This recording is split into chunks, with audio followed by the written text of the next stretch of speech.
Kailangan ko ba talaga ng portfolio sa freelancing? Hi, I'm Niza Gueco. Welcome to This or That, where we talk about the choices that you might make in freelancing.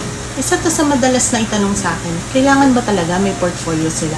Yung totoong sagot dyan is, hindi naman. Wala namang batas na nagsasabi na kailangan mo ng portfolio, pero marami ang mga wins natin na pwede natin makuha kung meron tayong portfolio. Paano kung nagsisimula ka pa lang, wala ka pang experience?